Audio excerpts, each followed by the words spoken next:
Amma Rza Pəhləvinin bu günləri at oynatması və onu bir alternativ kimi meydanda mətrəh eləmə məsələsi.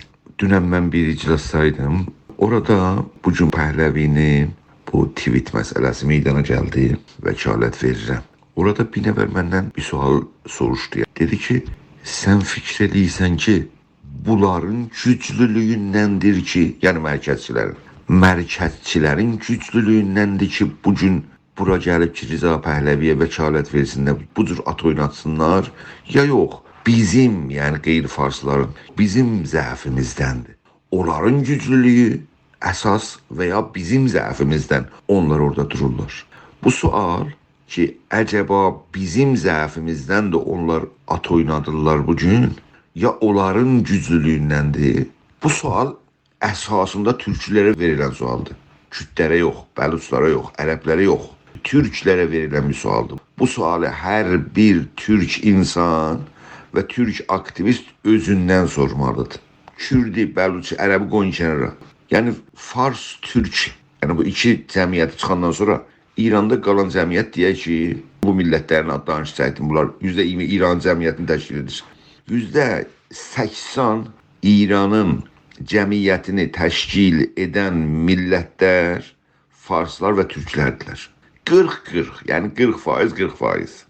Ona görə deyirəm ki, türklərə bu sual verilməlidir. Türk aktivistlərinə bu sual verilməlidir ki, əcəba türklərin zəifliyindəndir ki, bugün Rza Pəhləviyə vəkalət verirlər və bu vasitə ilə yenə də Pəhləvi sülaləsini gətirib İrana hakim eləmək istəyirlər. Ya yox, həqiqətən onlar çox güclüdürlər, onlar 80% cəmiyyət təşkil edirlər.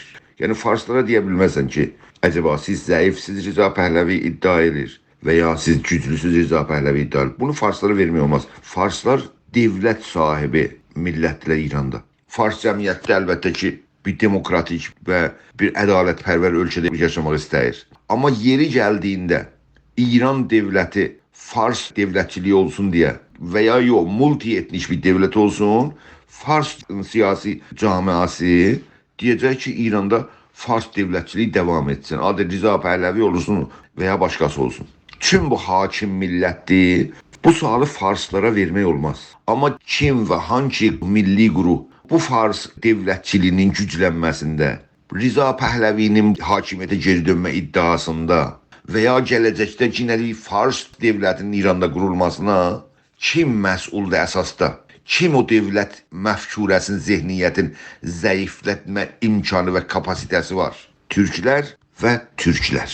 Yəni, bugün əgərsə İranda bu rejimdən sonra yenə də farslıq əsasında qurulan bir dövlət hakimiyyətə gəlirsə, yəni İranda bir multietnik ya kəsirülmilləlik əsasında dövlət qurulmursa, yenə farslıq əsasında dövlət qurulursa, bunun əsas məsulü türklərdirlər. İndi sən onun adını qoy asimilə türklər, naagah türklər, maarifləşməmiş türklər, nə adını qoysan qoy. %80'ı təşkil edən bir cəmiyyət, yəni fars-türk, bir hakimiyyəti dəstəkləsə, o hakimiyyət iqtidara gələcək də. İndi Rza Pəhləvi olmasın, başqa bir, məsələ cumhuri olsun. Amma yenə bir fars dövləti olsun. Orada türklər o hakimiyyətin quruluşunda məsuldurlar. Birinci dərəcədə. Niyə? Çünki biz bilirik ki, məsələ bəluçlarla kürdlər sünni olmaqları üçün əsasən mərkəzi dövlətlə heç zaman barışmayıblar. Heç zaman. Çünki bunların dinləri də fərqlidir. Yəni, biraz tarixdə arxeolojiləndə din bir təyin edici rol oynur da. Hətta onların dinlərinin fərqi olmaq üçün istər-istəməz İranın kültürel tərkibindən belə hissi cəhətindən ayrı hiss edilir özləri. Ərəblər bir cəmiyyətdə ki, İranın mərkəzi dövlətinə təsir edici bir rolları olmayıb və ola da bilməz, çünki bölgəsəl qruplar bunlar. Bəluçlar, kürdlər, ərəblər, bunlar bölgəsəl qruplardılar. Yəni, yalnız öz bölgələrində vardılar. Amma türklər elə bir qrup deyirlər. Bu elə bir milli qrup deyil. Türklərin milli qrupu Azərbaycandan sonra ki, Azərbaycan dediyində Türkiyə-Azərbaycan sınırlarından başlayır, Tehrana dayanır. Diqqət edin, Tehrana dayanır. Yəni bunların yaşadığı bölgə, türklərin. Və sonra gəlirik Tehran və Kərəcə. ki, cəmiyyətin ən azı %50-dən 60-a qədər, çərəzdə daha çox əlbəttə, çərəzdə bəlkə 60-dan 70-ə qədər türklər təşkil edir bu cəmiyyət. Və sonra daxil olursan, gedirsən İsfahanda türk kantonu, Fərimə, gedirsən Xorasanda türk kantonu, türklərin yaşama yeri, Qəşqaylar, Lorestanda, yəni hara gedirsən, get Bəluçistana, orada türklər yaşayırlar. Yəni bu cəmiyyət geniş bir cəmiyyətdir. Yəni 32 milyonu təşkil edən bir cəmiyyətdir, 40% təşkil edən bir cəmiyyətdir. Bunu isbat etməyə 40% də çətin deyil bu. Əsla çətin deyil. Ona görə indi bu 40% cəmiyyət Fars milli qrupun yanında duranda onlar 80%. Farslara rəsmi 30% cəmiyyət verilir öz amarlarında, amma hər halda asimilə onlardan qarşısında bir də deyə o 40% olmuş. Yaxşı, bu 80% hər kimi, yəni hansı girayişi fikrini, hangi cəmiyyətin hakimiyyətə gəlməsini istəsə olacaq da. Burada yalnız bir qrup vardı ki, eləyə bilər bu hekayəni vursun bir-birinə. Bu faşisti hekayəni vursun bir-birinə. O da türklərdilər. Türklər mərkəzdən ayrılırsalarsa, yəni bir millət kimi özlərini apara bilirsələrsə, onda İranda siyasi sistemin dəyişilməsinə mühkəm bir damğa vurulur. Niyə? Türklər özlərini bir millət kimi aparsalar, Fars devlətçiliyini təyid təşviq etməsələrsə, müstəqil bir millət kimi, müstəqil bir hərəkət kimi davam edirsələr, yalnız türklər deyirlər ki, onların yanında istər-istəməz Kürdlər, Bəluçlar, Ərəblər, Türkmənlər, Lorlar, Giləklər, hətta belə bəlkə Mazəndaranlılar göstərir ki, bu millətlərdə bərabər yaşamağa bir təmayül və bir istək var. Amma türklər olmayan yerdə bu cəmiyyətlər heç zaman məqsədə çata bilməzlər. Amma türklər harda dururlar? Bunun hekayəsini siz və biz bunu analiz etməliyik ki, nə üçün türklərin çoxunluğu mərkəzçilərin yanında durub və bir Fars devlətçiliyinin yenədən qurulmasına damğa basmaq istəyirlər? Niçin? Nə üçün türklər özlərini bir millət kimi, bir milli qrup kimi organize edib, siyasət ürədib, parti ürədib və İranın demokratikləşməsində bir rol oynamırlar? Nə üçün? Onun nə üçünü biz cavab tapmalıyıq. İndi bura gəlmişkən mən bir balaca da bir parantez açım bu istiqlaliyyət düşüncəsinə və göstərim ki, bu istiqlal düşüncəsi kökündən nə qədər bugün Fars hakimiyyətinin yenə də İrana hakim olmasına, ya Farsçı bir devlətçiliyin yenə də qurulmasına İran İslam Cumhuriyyətindən sonra yardımcı olur. Sizə təşrih etdiyim durum göstərir ki, türklər Fars cəmiyyətinin yanında durursalarsa bir siyasi güc əldə olur. Çox böyük bir güc əldə olur da. %80 cəmiyyət bir siyasi sistem istəyir. Kimsə onun qarşısında duramaz. İran cəmiyyətinin 80%-dir da. Orada Kürdlər də federal istəmələri, Bəluçların, Ərəblərin bunlar da məqsədə çata bilməyəcəklər. Çünki 80% cəmiyyət bir şey istəyir, el olacaq da. Dünyanın hər yerine baksan onlar. Özde İran kimi vəhşi bir toplumda, geriye kalmış bir toplumda 80% istəyirsə, o birisi 20%-i silip süpürüb əzib üstündən keçəcək. Necə ki, Xumeyni 57-ci ildə gələndə Kürdləri əzib keçdi üstündən. Mən sual verirəm, 57-ci ildə Türk milləti hardaydı? 57-ci ildə Xumeyni hakimiyyət gələndə var mıydı Türk milləti?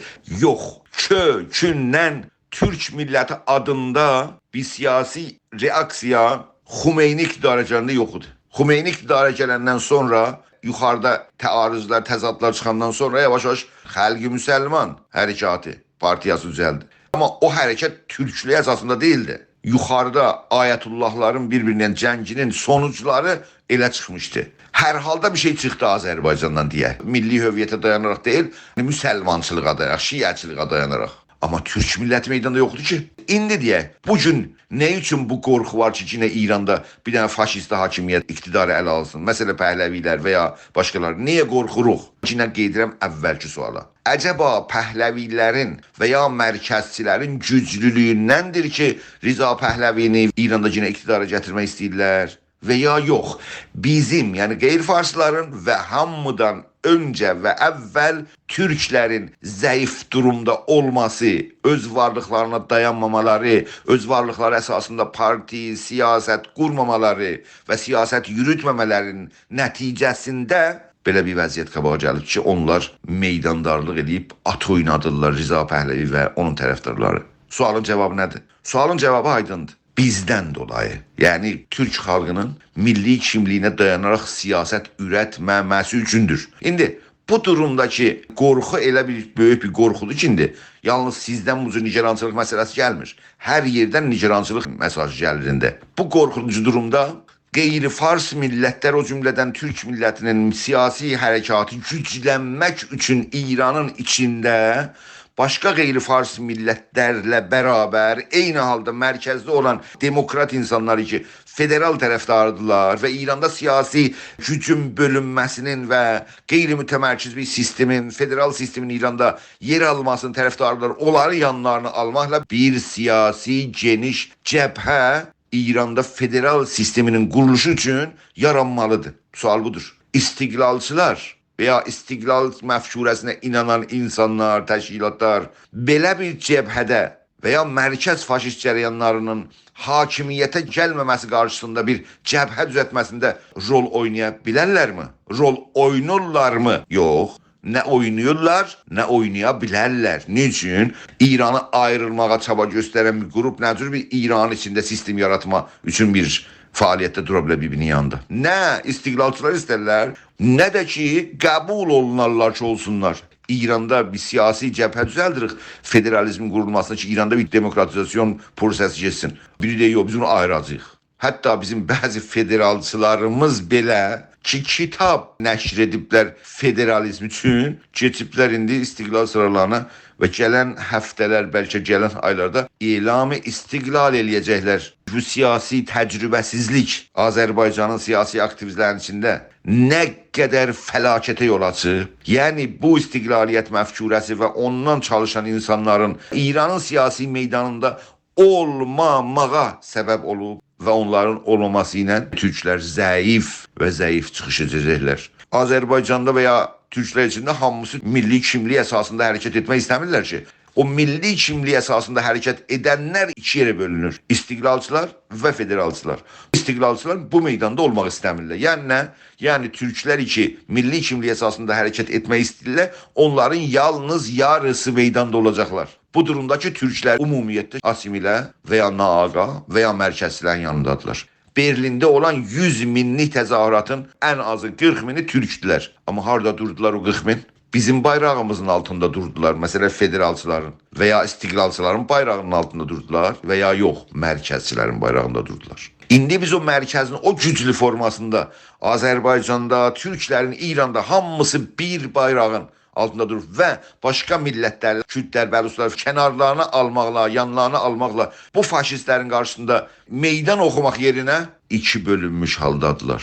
Yəni nə? Yəni kökündən özlərin İranın siyasətindən həzf eləsinlər bu mənada. Yəni bugün istiqlaliyyət şüarı vermək kökündən İranın siyasi arenasında olmamaq deməkdir. Yox olmaq deməkdir. Amma onlar xiyallarında istiqlal quracaqlar. Və o xiyalla bugün həm Türk millətini, həm demokrasini, həm bərabər hüquqluğu ki, eləyə bilərdi federalizm məfkurəsinin güclənməsi ilə bir şərait yaratsın bizim xalqlara, ya xalqların hamısına istiqlalçılar o fikrin məhkurənin yenilməsində, şikəst yeməsində bugün böyük bir rol oynayırlar. Yəni bugün istiqlalçılar için meydanda olmaq istəmirlər ki, Rza Pəhləvi ilə savaşsınlar və başqa xalqların yanında dursunlar. Rza Pəhləvi ilə həmxəttdirlər. Yəni bir strateji ki, Rza Pəhləvinin güclənməsinə şərait yaraldır. Onlar onun yanındadılar da lazım deyil ki, bağırım Rza Pəhləvi mən sənin yanındayım. Deyər, mən səndən müxalifəm amma meydanda dəyərəm səndən savaşmağa. Meydanda dəyərəm səndən savaşmağa nə deməkdir yəni? Yəni səndən himayət edir. Bu təhlilin haqqında, yəni